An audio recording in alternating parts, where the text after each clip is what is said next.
महाप्रभु ने इच्छा जताई कि अब हम तीर्थ यात्रा करना चाहते हैं। जब हम तीर्थ यात्रा करते हैं तो हमारा हृदय पवित्र होने लगता है। पवित्र हृदय ही भगवान का भजन करता है। पवित्रता जब अंदर प्रवेश करेगी तो आपके अंदर खुद दोषों के त्याग की बात आ जाएगी।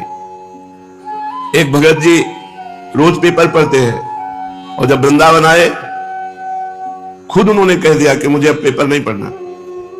जीवन भर हो गया नियम पूर्वक पढ़ते हुए, बोले अब मुझे नहीं पढ़ना। जब वृंदावन आया हूं तो मुझे भगवान का भजन करना है, भगवान की बातें पढ़। क्या हुआ?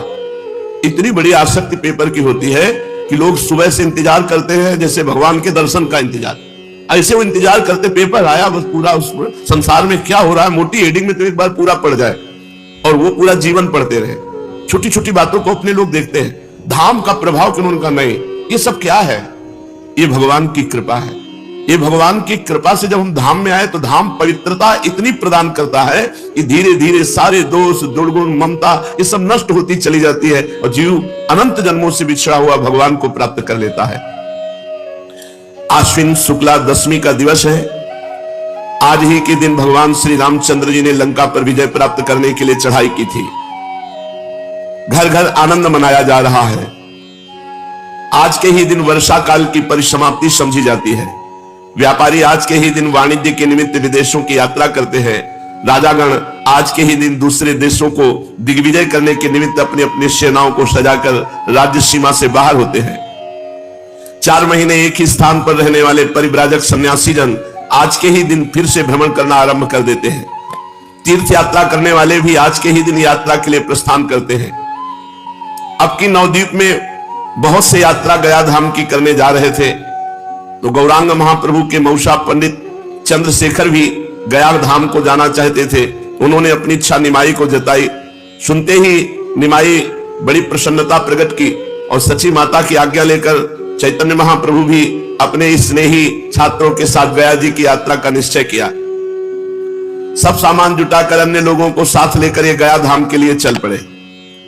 इस प्रकार अपने सभी साथियों के साथ आनंद मनाते और प्रेम में श्री कृष्ण कीर्तन करते हुए मंदार नामक स्थान पर पहुंचे।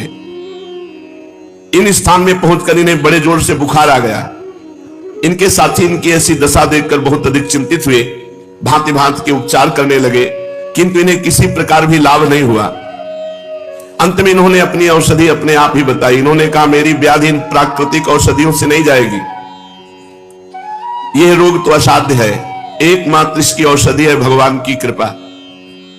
भगवान की प्रसन्नता से ही यह रोग जाएगा। यदि भजन करने वाले वैष्णवों की पूजा की जाए तो भगवान की कृपा प्राप्त हो जाती है।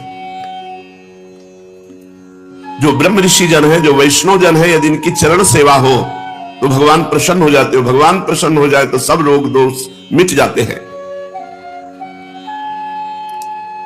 भगवान ने स्वयं कहा है कि अग्नि और ब्राह्मण ये मेरे 2 मुख हैं। नाहम तथाग्नि यजमान वीर विताने अच्युतो घृत प्लुत मदन दुतभुंक्त मुखेन। अग्नि में खूब आहुति देने से मैं उतना प्रसन्न नहीं होता जितना बढ़िया खीर और घी टपटपाता हुआ हलवा ब्रह्म ऋषि और वैष्णव जन को पवाया जाए तो मैं जितना प्रसन्न होता हूं उतना अग्नि में आहुति देने से नहीं प्रसन्न होता।